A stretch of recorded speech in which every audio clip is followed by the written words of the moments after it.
नमस्कार. नमस्कार सर. आपलं नाव? अमृता राजू शेळके. आपण कुठून आलात? मी जिल्हा जालना, महाराष्ट्र. आपला व्यवसाय काय आहे? माझं शिक्षण तसं BSc B.Ed झालेलं आहे, पण सध्या मी गृहिणी आहे. संत रामपालजी महाराजांची गुरुदीक्षा आपण कधी घेतली? संत रामपालजी महाराजांची गुरुदीक्षा मी जानेवारी 2016 मध्ये घेतली. संत रामपालजी महाराजांची गुरुदीक्षा घेण्या अगोदर आपण व आपला परिवार कोणती भक्ती साधना करत होतात? संत रामपालजी महाराजांची गुरुदीक्षा घेण्या अगोदर मी जे घरात आई पप्पा सर्व देवी देवतांची भक्ती करत होते त्यांचं पाहून मीही तीच भक्ती करत होते. जसं की गणेशजींची भक्ती त्यात मी जास्त करत होते. माझा त्यांच्यावर भाव जास्त होता. चतुर्थी पकडणं, गणपतीला जाणे, त्याच्यानंतर श्रावण सोमवार पण मी आईचे पाहून करत होते. आई जसं करेल तसं सगळं अनुकरण मी करत होते. सर्व देवी देवतांची पूजा करत होते. मी नवरात्रीमध्ये सुद्धा 9 दिवस देवीचं सगळं काही करत होते, आरत्या करत होते आणि हिंदू धर्मातील सर्व प्रचलित देवी देवतांवर माझा विश्वास होता. जसं तुम्ही सांगत आहात की महाराष्ट्रामध्ये जी प्रचलित भक्ती साधना आहे, देवी देवतांची पूजा करणे, व्रतवैकल्य करणे, ही भक्ती साधना आपण करत होतात. तर असं असताना आपल्याला संत रामपालजी महाराजांचा मार्ग कसा मिळाला आणि आपण संत रामपालजी महाराजांच्या शरणात कसे आलात? संत रामपालजी महाराजांच्या शरणात मी लग्न झाल्यानंतर आले. म्हणजे 2015 मध्ये माझं लग्न झालं. लग्न झाल्यानंतर माझे भगतजी उपदेशी होते. त्यांनी 2010 मध्येच उपदेश घेतलेला होता. लग्न झाल्यानंतर त्यांनी मला ज्ञानगंगा नावाचं पुस्तक आहे ते वाचायला दिलं आणि त्यांच्यासोबत मी रोज सत्संगही पाहत होते साधना टीव्हीवर 7:30 ते 8:30. तर ते सगळं करत असताना मला जेव्हा मी ज्ञानगंगा पुस्तक वाचलं तेव्हा मला कळालं की योग्य भक्ती मार्ग काय आहे आणि आपण पूर्ण परमात्म्याची भक्ती करायला पाहिजेत. ते पुस्तक वाचत असताना मला त्यातलं ज्ञान सगळं पटलं आणि जर रामाला जर वनवास चुकू शकला नाही, जर हे तिन्ही देवता आपले कर्म काटू शकत नाहीत, तर मग ते देव असून त्यांना जर वनवास चुकला नाही तर आपण तर साधारण मानव आहे, आपले कर्म कोण काटू शकेल, हा प्रश्न माझ्या मनात नेहमी यायचा. ते सर्वांचे उत्तरं मला त्या पुस्तकात भेटले. त्याच्यानंतर मी जानेवारी 2016 मध्ये नामदीक्षा घेतली. जसं तुम्ही सांगत आहात की आपले जे पतिदेव आहे हे संत रामपालजी महाराजांचे अनुयायी होते आणि त्यांनी आपल्याला ज्ञानगंगा हे पुस्तक वाचायला दिलं. त्याचप्रमाणे आपण सत्संगसुद्धा बघत होतात आणि त्यातनं तुम्हाला बोध झाला की आपले जर कर्म काटायचे असतील तर संत रामपालजी महाराजांशिवाय पर्याय नाही आणि म्हणून तुम्ही संत रामपालजी महाराजांच्या शरणात आलात. मला हे विचारायचं आहे की जेव्हा आपण संत रामपालजी महाराजांची गुरुदीक्षा घेतली त्यानंतर आपल्याला आपल्या जीवनामध्ये काय काय बदल आढळलेत? संत रामपालजी महाराजांची गुरुदीक्षा घेतल्यानंतर लाभ तर तसे भरपूर झाले. छोटे मोठे लाभ दैनंदिन रोज होत असतात. पण त्यातल्या त्यात मला आत्ता रिसेंटली एक सगळ्यात मोठा लाभ झाला तो म्हणजे मला परमात्माने जीवनदान दिलं. माझा मृत्यू परमात्माने टाळला. नोव्हेंबर 2022 मध्ये मला अचानक खूप ताप येऊ लागला. ताप आल्यानंतर मी आमच्या जवळ जो दवाखाना आहे घराजवळ तिथं गेले. तिथे डॉक्टरांनी सांगितलं की व्हायरल फीवर आहे, नीट होऊन जाईल. मी 2 दिवस त्यांची ट्रीटमेंट घेतली, पण माझा ताप वाढतच गेला. त्या ट्रीटमेंटने मला काहीच फरक पडला नाही. त्याच्यानंतर आम्ही दवाखाना चेंज केला, दुसऱ्या दवाखान्यात गेलो. तिथेही डॉक्टरांनी सांगितलं की तुम्हाला व्हायरल फीवरच आहे. मग 1 दिवस तिथं आम्ही ॲडमिट झालो, सलाईन वगैरे लावले. पण मग भगतजींना कुठं ना कुठं डाऊट होता की एवढा ताप व्हायरल फीवरमध्ये योग्य नाही. मग त्यांनी जवळच्याच लॅबमध्ये माझी ब्लड टेस्ट करायला दिली. ब्लड टेस्ट केल्यानंतर त्यात असं कळालं की मला डेंग्यू झालेला आहे, डेंग्यू पॉझिटिव्ह आला आणि प्लेटलेट काउंट फक्त 72,000 होता आणि रात्रीची वेळ होती. मग डॉक्टर म्हणे ठीक आहे, आपलं 3-4 दिवसात आपला डेंग्यू कवर होऊन जाईल, सलाईन वगैरे हे सगळं घेतल्यानंतर. मग आम्ही एक सलाईन लावून रात्री घरी आलो. मग डॉक्टर म्हणले होते की तुम्ही सकाळी येऊन जाऊन पण करू शकता, झोपायला तुम्ही घरी जाऊ शकता, दिवसभर इथं राहू शकता. तर सकाळी जेव्हा मी बाथरूमला उठले तर मला असं कळालं की मला पिरियड्स आले. पण तेव्हा ती गोष्ट मला काही एवढी सिरियस वाटली नाही. मग आम्ही आवरला आणि सलाईन लावायसाठी दवाखान्यात गेलो. दवाखान्यात गेल्यानंतर भगतजींनी बोलता बोलता डॉक्टरांना सांगितलं की पिरियड्स आलेत म्हणून त्यांना. तर डॉक्टर घाबरले ते खूप. ते म्हणे पिरियड्स आले म्हटल्यावर मी तुमची रिस्क घेऊ शकत नाही, तुम्ही लगेच मोठ्या दवाखान्यात जा कुठल्या तरी. त्यांनी आम्हाला जालना हॉस्पिटल रेफर केलं. मग आम्ही 1 मिनिटही न घालवता जालना हॉस्पिटलला गेलो. तिथे उशे सरांनी ट्रीटमेंट दिली. तिथं आम्ही ॲडमिट झालो. पहिलाच दिवस होता. MCचा माझा, आणि ब्लड खूप जास्त जात होतं. कारण प्लेटलेट कमी झाल्यामुळं ब्लड पातळ झालेलं होतं आणि ते खूप जास्त वेगाने जाऊ लागलं, आणि ब्लड जात असल्यामुळं प्लेटलेटही ब्लडमधून जात होत्या. अशी एक विस्कल सायकल तयार झाली. तर डॉक्टरांनी भगतजींना बोलवून सांगितलं तसं की केस ही खूप कॉम्प्लिकेटेड आहे, पण आपण तरीही प्रयत्न करून पाहू. त्यांना पॉजचे इंजेक्शन द्यावं लागतील आपल्याला, जे आम्ही फक्त मेजर सर्जरी करताना एखादं इंजेक्शन पेशंटला वापरतो, ब्लड जाऊ नये जास्त म्हणून. तर आपल्याला हे 3 टाईम इंजेक्शन द्यावं लागतील. तर हे भगतजी म्हणे ठीक आहे. तर मग अशा माझी ट्रीटमेंट चालू झाली. 3 पॉजचे इंजेक्शन देऊनसुद्धा ब्लड खूप जास्त जात होतं, आणि नंतर तर संध्याकाळनंतर रक्ताचे एवढे मोठे मोठे गोळे जायला सुरुवात झाली. दर अर्ध्या घंट्याला पूर्ण बेड चेंज करावा लागत होता. दर अर्ध्या घंट्याला सगळं भरून जात होतं ब्लडनी. त्याच्यानंतर दुसऱ्या दिवशी सकाळी प्लेटलेट काउंट केला, तर प्लेटलेट फक्त 23,000 राहिल्या होत्या. तर तेव्हा डॉक्टर घाबरले, म्हणे आता 23 एवढा एका दिवसात एवढा लॉस झाला आहे. तर त्यांनी आम्हाला RDPच्या बॅग लावायला सांगितल्या, वरून प्लेटलेट द्यावं लागतील म्हणे आपल्याला पेशंटला. तर भगतजींनी लगेच प्लेटलेटचा बंदोबस्त केला. तर 4 बॅग मला देण्यात आल्या. ते 4 बॅग दिल्यानंतर डॉक्टरांचं म्हणणं होतं की आता आपल्या कमीत कमी 35 किंवा 40पर्यंत तरी प्लेटलेट येतील. मग जो 6 वाजता संध्याकाळी रिपोर्ट काढला, तर जी आम्हाला अपेक्षा होती की प्लेटलेट वाढून येतील, तर त्या 23च्या 19वर गेल्या. म्हणजे न वाढता कमी झाल्या. परत कमी झाल्यानंतर डॉक्टर्स म्हणे आता करणार काय, आपण वरून जरी प्लेटलेट द्यायलोय पण ब्लड इतकं चाललं की त्या डायरेक्ट ब्लडमधून ड्रेनेज चालूच आहे. तर त्याच्यानंतर दुसऱ्या दिवशी हे सगळं असंच चालू होतं, प्लेटलेट कंटिन्यू कमी होत होत्या. तर दुसऱ्या दिवशी काय झालं, 4 वाजेची वेळ होती संध्याकाळची, आणि मी पडलेले होते बेडवर पडलेले असताना एकदम काळ मला घ्यायला आला. एकदम काळी आकृती माझ्या मागच्या साईडनं आली खिडकीतून आणि डायरेक्ट माझ्या छातीवर येऊन बसला आणि माझा गळा दाबायचा प्रयत्न करू लागला. पण माझा वाचा एकदम बंद झाली होती, मला आवाजच निघत नव्हता. हे भगतजी माझ्या बाजूच्या बेडवर झोपलेले होते, पण माझा आवाज त्यांच्यापर्यंत पोहोचतच नव्हता. आणि काळाने खूप प्रयत्न केला माझा गळा दाबण्याचा, पण माझ्या गळ्यात रक्षासूत्र होतं, हातात रक्षासूत्र होतं, त्याच्यामुळे तो कुठं ना कुठं काही करू शकला नाही. मग मी लगेच संत रामपालजी महाराजांनी दिलेला सतनामाचा जाप सुरू केला. जसा मी जाप सुरू केला, तो एकदम उडून गेला खिडकीतून बाहेर. त्याच्यानंतर मग माझा तोंडातून एकदम आवाज बाहेर निघाला. भगतजींना जाग आली, त्यांनी पाहिलं. मी खूप घाबरलेले होते, पण त्या सिच्युएशनमध्ये मी त्यांना काही सांगूच शकले नाही की झालं आहे काय माझ्यासोबत. आणि लगेच सगळा स्टाफ गोळा झाला. डॉक्टर्सनी पाहिलं, पल्स रेट वगैरे चेक केला, सॅच्युरेशन खूप जास्त कमी झालेलं होतं. त्यांनी लगेच ऑक्सिजन लावला आणि मला काही कळायच्या आत ICUमध्ये मला शिफ्ट केलं. ICUमध्ये शिफ्ट केल्यानंतर तिथे मॉनिटरिंगवर मला ठेवण्यात आलं आणि ते मशीन्स लावण्यासाठी माझं गळ्यातलं रक्षासूत्र काढण्यात आलं. ते काढल्यानंतर रक्षासूत्र फक्त माझ्या हातातच होतं. तर मग डाव्या हातात माझ्या सलाईन होतं, पण ते सलाईनही ऐन त्याच टायमाला आऊट झालं, जे सकाळीच लावलेलं होतं.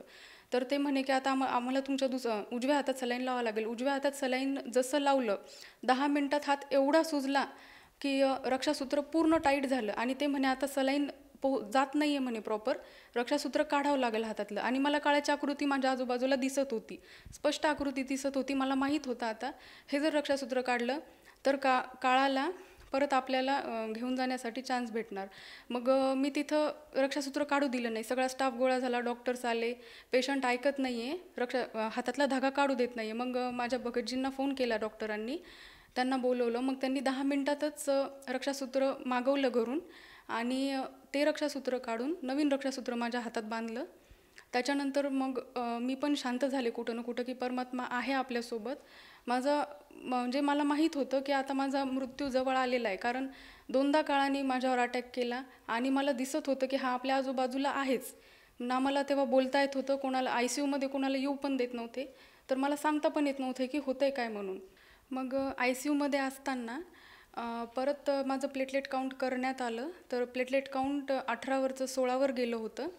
तर डॉक्टर्स म्हणे आपल्याला परत बॅग चढवावंच लागणार आहेत, प्लेटलेट वाढतच नाही आहेत कारण आणि ब्लिडिंग कंटिन्यू चालू आहे, क्लॉट्स खूप जास्त जाऊ लागले ब्लडचे. तर त्यांचं म्हणणं होतं जर आपण आता जास्त प्लेटलेट्स दिले, एका पेशंटला खूप झालं तर 4 प्लेटलेट्समध्ये काउंट वाढतो आणि डेंग्यूचा पेशंट बरा होतो. पण ही केस खूप सिव्हिअर झाली आहे, आपल्याला म्हणजे रिस्कच आहे परत प्लेटलेट चढवण्यात, कारण ही 3री वेळ आहे आता आपली RDPच्या 4 बॅग चढवण्याची. पण नाही जरी चढवल्या तरी पेशंट गेल्यातच जमाय, त्याच्यापेक्षा आपण ही रिस्क घेऊ, चढवून पाहू. कारण जास्त प्लेटलेट चढवल्यावर लिव्हर डॅमेज होतो, फुफ्फुसात पाणी होतं, काहीही होऊ शकतं म्हणे ते. मग त्यांनी सगळ्यांनी असा निर्णय घेतला की आपण प्लेटलेट्सच्या बॅग देऊ.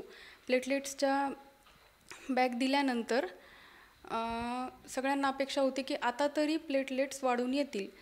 पण परत परिस्थिती त्याच्यापेक्षा खराब झाली. 16वरच्या परत प्लेटलेट्स काउंट संध्याकाळी केल्यानंतर 12वर आल्या आणि 12वर प्लेटलेट्स आलेल्या होत्या आणि इंटरनल ब्लिडिंग मला चालू झालेली होती. माझ्या पूर्ण शरीरावर मला असं लाल लाल झालेलं होतं, चट्टे आलेले होते रक्ताचे आणि पिरियड्समध्ये ब्लड पण खूप जास्त चालू होतं. इंटरनल ब्लिडिंग चालू झाल्यानंतर मग भगतजी खूप घाबरले. त्यांना कळालं होतं की आता कंडिशन खूप जास्त खराब झालेली आहे. त्यांनी संत रामपालजी महाराजांना अरदास लावली, नामदान केंद्रावर फोन केला की माझ्या पत्नीचं नाव खंड आहे तर म्हणून अरदास लावली. अरदास लावल्यानंतर तिकडून असं उत्तर आलं की तुमच्या ज्या भगतमती आहेत त्यांचं जे नामखंड झालेलं आहे ते मजबुरीत झालेलं आहे, त्यांचं नाम शुद्ध आहे, खंड नाही आहे. तुम्ही त्यांचा पाठ किंवा ज्योत संकल्प करा, परमात्मा दया करेंगे. तर मग परमात्माचा जेव्हा असा फोन आला आणि त्यांनी मला आतमध्ये येऊन सांगितलं की परमात्मा तुझ्यासोबत आहेत, दया करतील, तू घाबरू नको, फक्त मंत्रजाप करत राहा. आणि त्यावेळेला मी कंटिन्यू 24 तास मंत्रजापच करत होते कारण मला झोपही येत नव्हती तिथं. तर जेव्हा हे उत्तर आलं अरदास, तर त्याच्यानंतर सकाळी जे प्लेटलेट काउंट करण्यासाठी ब्लड दिलं माझं, त्याच्यानंतर जो रिपोर्ट आला त्यामध्ये मग माझ्या प्लेटलेट 16वरून 32वर गेल्या. तर वाढायला सुरुवात झाली होती आणि जे माझं ब्लडचे क्लॉट जात होते ते क्लॉट पण जाणं बंद झालं. फक्त थोडं ब्लड चालू होतं. तर परमात्माने दया केली आणि तब्येतीत मग सुधारणा व्हायला सुरुवात झाली माझ्या. तर डॉक्टर्स आले, ते म्हणले की ठीक आहे आता पेशंट रिकवर करतंय तर आपण ICUमधून खाली जाऊ शकतो. तर ICUमधनं खाली गेल्यावर मला पोटाचा खूप जास्त त्रास होऊ लागला. तर मग काही सोनोग्राफी करण्यात आली, ECG वगैरे सगळ्या टेस्ट करण्यात आल्या. त्यात असं आढळलं की माझ्या लिव्हरवर सूज आलेली आहे आणि पोटात पाणी झालेलं आहे, कारण डोस इतके हाय गेले होते की तेवढं साईड इफेक्ट होणार आहे डॉक्टरांनी पहिलंच सांगितलं होतं. त्यानंतर त्या रात्री ज्या दिवशी मी ICUमधून खाली आले, संध्याकाळी 7 वाजता आम्ही नॉर्मल रूममध्ये शिफ्ट झालो. त्यानंतर मी रात्री मला झोप तर काही येत नव्हती. मी संत रामपालजी महाराजांच्या वाण्या मोबाईलमध्ये लावून बेडवर पडलेले होते आणि भगतजी बाजूलच्या बेडवर झोपलेले होते. तर सकाळी 3:30-4चा टाईम होता. तर 3:30-4ला एकदम खूप मोठा आवाज झाला. आवाज झाल्यानंतर मी आजूबाजूला पाहिलं तर काळ परत एकदा आला. परत तो आला आणि माझ्या डोक्याभोवती फिरू लागला. माझा एकदम आवाज बंद झाला. मला काय करावं तेच कळेना. बेडवरून मला उठता येत नव्हतं, सलाईन चालू होते कारण. तर मी आवाज द्यायचा खूप प्रयत्न केला भगतजींना, पण आवाज बाहेर निघतच नव्हता. तर मग आपोआपच संत रामपालजी महाराजांनी प्रेरणा केली आणि माझा सतनामाचा जाप आपोआप चालू झाला. जसा जाप चालू झाला, काळ एकदम तिथून एक चक्कर पूर्ण माझ्या डोक्यावर मारून झटक्याने निघून गेला. जसा तो निघून गेला तेव्हा मग मी थोडीशी बेडवरून हलले. माझी दातखीळ बसल्यासारखी झालती. माझं उघडतच नव्हतं तोंड बिलकुल. मग मी सलाईनचं जे हातात असतं आपल्या ते टोपण बेडला वाजवलं, तेव्हा भगतजींना जाग आली. ते उठले, त्यांनी मला पाहिलं तशा कंडिशनमध्ये. मग थोडंसं पाणी वगैरे पिलं, शांत झाली. मग मी त्यांना सगळं सांगितलं की असं असं झालं होतं म्हणून. तर बोलता बोलता एक गोष्ट माझी सांगायची राहून गेली. जेव्हा मला इंटरनल ब्लिडिंग चालू होती, खूप जास्त झाली होती, तेव्हा मला पाणी पाजायसाठी भगतजींनी माझ्या मानेखालून हात घातला मला उचलायसाठी. जसा त्यांनी हात घातला तर पूर्ण स्किन एकदम पातळ झालेली होती आणि त्यांच्या हाताचा ठसा पूर्ण माझ्या मानेवर उमटला आणि पूर्ण रक्त दिसू लागलं. तेव्हा ते खूप घाबरले होते की डॉक्टरांनी सांगितलं होतं आता काही होऊ शकतं, त्यांच्या नाका तोंडातून सगळीकडून रक्त येऊ शकतं, उलट्या पण रक्ताच्या होऊ शकत्या. पण तसं काही झालं नाही. परमात्माच्या संत रामपालजी महाराजांच्या दयेनं 12,000 प्लेटलेट राहूनसुद्धा मला रक्ताच्या उलट्या वगैरे काहीच झालं नाही. आणि त्याच्यानंतर माझी संत रामपालजी महाराजांचा आदेश आल्यानंतर रिकव्हरी व्हायला सुरुवात झाली. त्यानंतर आम्ही ते लिव्हरमध्ये सूज वगैरे आलेली होती, पोटात पाणी होतं, त्याच्यासाठी परत डॉक्टर म्हणे की तुम्हाला 3 दिवस आम्ही सुट्टी देऊ शकत नाही. तर त्यासाठीही मग आम्ही फोन केला, आश्रम लावला. तर तिकडून संत रामपालजी महाराजांचा आदेश आला की गुरुजी दया करेंगे, ट्रीटमेंट चालू रखो आप. तर आम्ही 2 दिवसातच सुट्टी घेतली आणि घरी गेलो. घरी गेल्यानंतर डॉक्टरांनी मेडिसिन वगैरे दिले आणि त्याच्यावर 2 महिन्यात मग माझी सगळी रिकव्हरी झाली. तर जेव्हा आम्ही घरी गेलो त्याच्यानंतर 2 महिने तर पप्पांनी मला काहीच सांगितलं नाही माझ्या. पण त्याच्यानंतर जेव्हा मी पूर्ण बरी झाले तेव्हा पप्पांनी सांगितलं की बेटा जेव्हा तुमच्या लग्न करायचं होतं आणि आमच्या घरचे तर सगळे बघत होते, ते ह्या गोष्टीला मानत नव्हते, पण माझ्या पप्पांच्या तिकडं ह्या गोष्टी मानतात. त्यांनी पत्रिका पाहिली होती. त्या पत्रिकेत असं होतं की आमचं लग्न झाल्यानंतर आमचा योग हा फक्त 7 वर्षाचा आहे सोबत राहण्याचा. 7 वर्षानंतर आमचा सोबत राहण्याचा योगच नव्हता. आणि जेव्हा मी दवाखान्यात होते तर 26 नोव्हेंबर रोजी मला ICUमध्ये शिफ्ट केलं होतं. त्या दिवशी आमच्या लग्नाचा 7वा वाढदिवस होता. 7 वर्ष आमच्या लग्नाला पूर्ण झालेले होते. पण संत रामपालजी महाराजांच्या भक्तीत आल्यामुळं माझा हा मृत्यू टळला. संत रामपालजी महाराजांनी माझ्यावरचं हे मोठं संकट टाळलं आणि मला नवीन जीवनदान दिलं.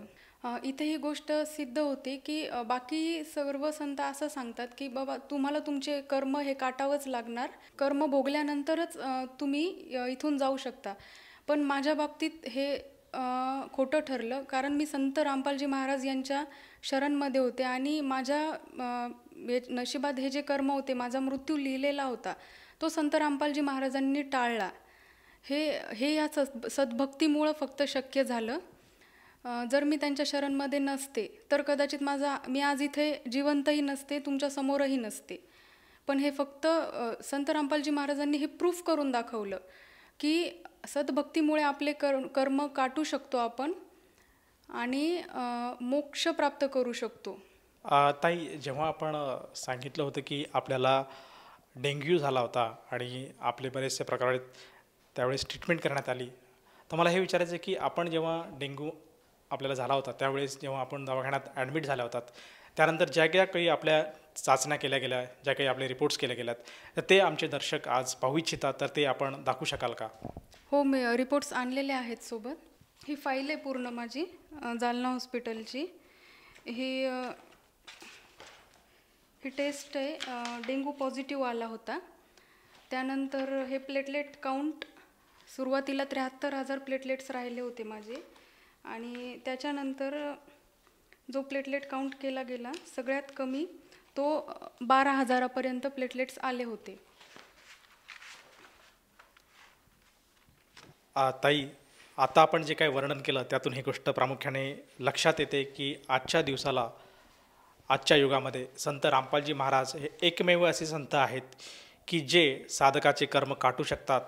साधकाला जे आयुष्य जर त्याचं संपत असेल, त्याचे श्वास जर संपत असतील, तर ते सुद्धा त्यांच्या कोट्यातून ते आज वाढू शकतात.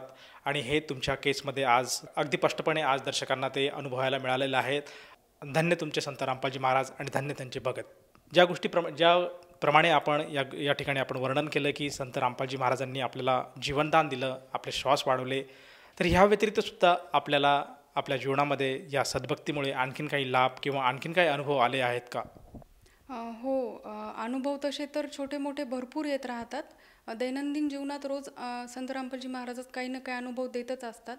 पण त्यात एक माझी मुलगी आहे, जेव्हा ती 2 वर्षाची होती तर खेळता खेळता ती खुर्चीवरनं खाली पडली तर ती पूर्ण एका हातावरच पूर्ण शरीराचा लोड होता तिच्या, त्या हातावरच ती पडली. तेव्हा कोरोनाचा पिरियड चालू होता, लॉकडाऊन चालू होतं.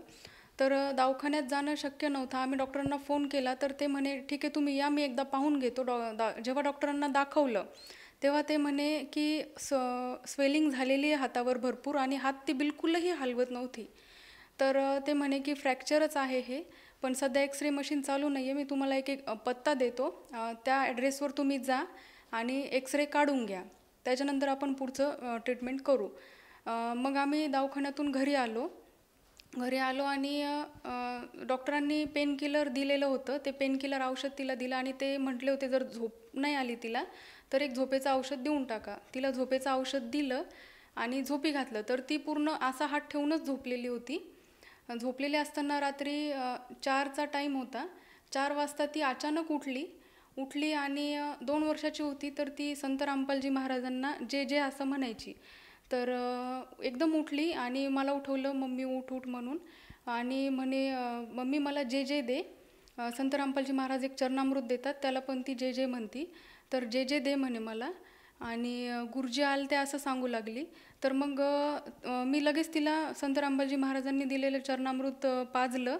जसं मी तिला चरणामृत पाजलं, संत रामपालजी महाराजांचा प्रसाद दिला. त्याच्यानंतर खूप झालं तर 20 मिनटं ती शांत बसली. 20 मिनटं शांत बसल्यानंतर तिनं एकदम हात उचलला आणि ती खेळायला लागली. रात्री 4:30-5 वाजता खेळायला लागली. तर माझ्यासाठी ते खूप आश्चर्याचा धक्का होता की ही 24 घंटे झाले एका ठिकाणीच हिचा हात धरून आहे आणि अचानक ही खेळतीये, हात हलवतीये. परत ट्रीटमेंट नव्हती, औषध चालू नव्हते, काहीच नाही. एक्सरेसुद्धा काढायचे बाकी होते. तर मग मी तिला विचारलं थोडंसं की बेटा तुला स्वप्न पडलं, काय झालं? तर तिनं मला सांगितलं की मम्मी गुरुजी आलते, गुरुजीनं माझ्या हातावरून हात फिरवला आणि गेले. तर तेव्हा मला कळालं की संत रामपालजी महाराज येऊन तिचा हात नीट करून गेले, तिला दर्शन देऊन. त्याच्यानंतर ना आम्ही तिला दवाखान्यात नेलं, ना एक्सरे काढले, नाही काही केलं. ती एकदम चांगली आहे आणि चांगली खेळत होते. या व्यतिरिक्त आणखीन काही लाभ आपल्याला प्राप्त झाला का? लग्नाच्या आधी जेव्हा मी टेस्ट केल्या होत्या थायरॉईडच्या, तर त्यात पॉझिटिव्ह आलेला होता थायरॉईड. पण त्याच्यानंतर आम्ही काही त्या गोष्टीवर एवढं लक्ष दिलं नाही. होमिओपॅथिक ट्रीटमेंट चालू होती. त्यानंतर मग लग्न झाल्यानंतर मी नामदीक्षा घेतली. नामदीक्षा घेतल्यानंतर जेव्हा सहज असं एक दिवस हे म्हणे आपण थायरॉईडची ट्रीटमेंट करून घेऊ तुझी, भगतजींना वाटलं. तर थायरॉईड टेस्ट करायसाठी दिले, थायरॉईडचे रिपोर्ट काढण्यासाठी ब्लड दिलं. तर त्यात माझा थायरॉईड एकदम नील आला. तर आम्हाला विश्वासच बसला नाही की असं झालं कसं. त्याच्यानंतर 2 महिन्याने आम्ही परत होमिओपॅथिक जे मेडिसिन चालू होते ते सगळे बंद केले. 2-3 महिन्यांनी परत टेस्ट केली, तेव्हा पण रिपोर्ट नील आला. त्यानंतर डिलिव्हरीमध्ये जेव्हा मी प्रेग्नंट राहिले तेव्हा तर सूज एवढी होती माझ्या अंगावर की डॉक्टरांनी सांगितलं होतं एकतर यांना थायरॉईड आहे, त्याच्याशिवाय एवढी सूज येऊच शकत नाही किंवा BP तरी असणार. तर थायरॉईडच्या टेस्ट तेव्हा पण माझ्या नीलच आल्या. त्यानंतर जेव्हा डिलिव्हरीचा टाईम माझा जवळ आला तर BP माझा म्हणजे इतकी जास्त सूज होती अंगावर की डॉक्टरांना विश्वास बसत नव्हता की ह्या पेशंटला एवढी सूज आहे आणि तरीही BP नॉर्मल कसा. त्यांनी 1-2 वेगवेगळे मशीन आणून चेक केलं. त्यानंतर ते म्हणे की तुम्ही एकदा त्यांनी आम्हाला दुसऱ्या दवाखान्यात रेफर केलं, तिथे एकदा चेक करून या म्हणे. तिथंही आम्ही चेक करून आलो, पण माझा BP नॉर्मलच होता. आणि मग त्यांनी त्याच्यानंतर नॉर्मल डिलिव्हरीसाठी प्रयत्न केले, पण ते काही जमलं नाही. मग त्यानंतर डॉक्टर स्वतः खूप घाबरले की आता यांना एवढी सूज आहे आणि या अशामध्ये जर BP असला तर सीझर आपण करू शकत नाही. आणि सीझर जरी नाही केलं तरी पण आम्ही आईला काही वाचवू शकत नाही. तर त्यानंतर मग भगतजी तिथंच होते. डॉक्टरांनी त्यांना सांगितलं होतं की हे डिलिव्हरी खूप रिस्कमध्ये आहे. तर भगतजींनी तेव्हा पेपरवर साईन करून दिले की ठीक आहे, जे होईल ते पाहून घेऊ आपण. आणि लगेच संत रामपालजी महाराजांना अरदास लावली आणि लगेच मला अर्ध्या घंटाच्या आत सीझरला नेण्यात आलं. जेव्हा मला सीझरला नेलं तर 3-4 वेळेस त्यांनी कंटिन्यू BP चेक केला पण BP नॉर्मलच दाखवत होता. तर मग त्यांनी डिसिजन घेतला की आपण सीझर करून घेऊ. तर अंगावर एवढी जास्त सूज असल्यामुळं डॉक्टरांना म्हणजे वाटलं होतं BP खूप जास्त हाय असणार. तर जेव्हा मला सीझरला नेलं तेव्हा भगतजींनी अरदास लावली होती संत रामपालजी महाराजांना. तर संत रामपालजी महाराजांचा आदेश आला तिकडून की तुम्ही करून घ्या ऑपरेशन, मालिक दया करेंगी. तर आणि तसंच झालं. मला सिझरला नेण्यात आलं आणि डॉक्टर तेव्हा पण खूप जास्त घाबरत होते. त्यांनी दुसरी डॉक्टरांची टीम पण बोलवली होती सोबत, कारण त्यांना विश्वासच येत नव्हता की एवढी सूज असून ह्या पेशंटचं BP नॉर्मल कसा. तर त्यांनी थोडं घाबरतच का होईना पण सिझर केलं. माझं सिझरही एकदम म्हणजे व्यवस्थित झालं, मला काही त्रासही झाला नाही. मुलगीही माझी खूप चांगली झाली, कुठंच काही प्रॉब्लेम आला नाही संत रामपालजी महाराजाच्या दयेनं. ताई, जसं आपण सांगत आहात की संत रामपालजी महाराजांच्या सद्भक्तीत आल्यानंतर आपल्याला जे येणारे संकट आहेत हे टळल्या गेलेत. त्याचप्रमाणे आपल्याला जे काही शारीरिक व्याधी होती, जो काही आपल्याला मृत्यूचा योग झाला होता, त्यातूनसुद्धा आपण सुखरूपपणे बाहेर आलात. तर आपल्या ह्या अशा अनुभवातून आपण आज आपल्यासारख्या जे आपल्या भगिनी आहेत, त्याचप्रमाणे जी काही आपले मैत्रिणी आहेत, त्याचप्रमाणे जे आपले आप्तेष्ट नातलग आणि TV चॅनलच्या माध्यमातून जो काही श्रद्धाळू वर्ग आज आपला हा इंटरव्ह्यू, हा मुलाखतचा कार्यक्रम बघत आहेत, या सर्वांना उद्देशून आपण काय संदेश द्याल? माझ्या सर्व भावंडांना मी विनंती करते की आपण जी भक्ती करत आहोत तिन्ही देवतांची, ही भक्ती आपल्यासाठी पूर्ण नाही आहे. ह्या भक्तीत राहून आपण आपले कर्म काटू शकत नाही आणि जे सुख आपल्याला आज इथं पाहिजे ते सुखही आपल्याला पूर्णपणे भेटू शकत नाही. आणि संत रामपालजी महाराज जी भक्ती देतात ती सर्व आपले धर्मग्रंथ पडताळून खोलून दाखवतात सगळं, आणि विथ प्रूफ असते सगळं काही. त्या प्रत्येक गोष्टीचे त्यांच्याकडं प्रूफ आहे आणि ते फोडून सत्संगमध्ये सगळं सांगतात. ही भक्ती, हा भक्ती मार्ग संत रामपालजी महाराजांनी सांगितलेला हा मोक्षाचा मार्ग आहे. आपला मेन उद्देश तर हा लाभ तर आपल्याला भेटत राहतात, पण मेन उद्देश आपला हा आहे की आपल्याला मेल्यानंतर कुठं जायचं आहे, मेल्यानंतर आपण कुठं जाणार, ह्या प्रश्नांची उत्तरं संत रामपालजी महाराजांकडे आपल्याला भेटतील. संत रामपालजी महाराजच आपले हे पूर्ण परमात्म्याची भक्ती केल्यानंतरच आपले हे कर्म कटू शकतात आणि योग्य भक्ती साधना करून आपण मोक्ष प्राप्त करू शकतो. तरी मी सर्वांना ही विनंती करते की एकदा तरी संत रामपालजी महाराजांचा मार्ग स्वीकार करून पहा, या मार्गात येऊन पहा. सत्संग ऐकल्यानंतर, पुस्तक वाचल्यानंतर तुम्हाला कळेल की योग्य भक्ती साधना काय आहे, आपण भक्ती कशा प्रकारे केली पाहिजे. सर्वांना विनंती करू इच्छिते की संत रामपालजी महाराजांच्या शरणमध्ये या, त्यांची नामदीक्षा घ्या आणि आपल्या अमूल्य जीवनाचे कल्याण करा. ताई, जसं आज तुम्ही सर्वांना साथ घालत आहात की मानव समाजाने कमीत कमी एकदा तरी संत रामपालजी महाराजांचं ज्ञान ऐकायला हवं, ते काय सांगतायत त्याच्याकडे विचार करायला पाहिजे आणि आपलं त्यांच्याकडे जाऊन त्यांचा अनुग्रह घेऊन आपल्या जीवनाचं कल्याण करायला हवं. तर ह्या भावनेने एखादा साधक जर संत रामपालजी महाराजांच्या चरणी येऊ पाहत असेल तर ती व्यक्ती किंवा तो साधक संत रामपालजी महाराजांची नामदीक्षा कशी घेऊ शकेल? संत रामपालजी महाराज यांची नामदीक्षा घेण्यासाठी विविध चॅनलवर संत रामपालजी महाराज यांचे सत्संग चालू असतात.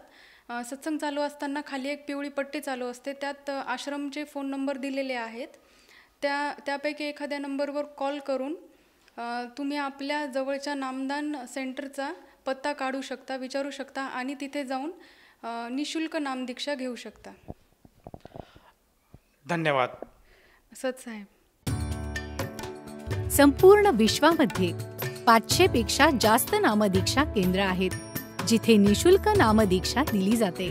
निशुल्क नामदीक्षा प्राप्त करण्यासाठी आणि अधिक माहितीसाठी संपर्क करा 7030303951 7030303952. अद्वितीय आध्यात्मिक ज्ञान वाचण्यासाठी, पाहण्यासाठी आणि ऐकण्यासाठी संत रामपालजी महाराज ॲप अवश्य डाउनलोड करा किंवा आमची वेबसाईट www.jagatgururampalji.org वर विजिट करा.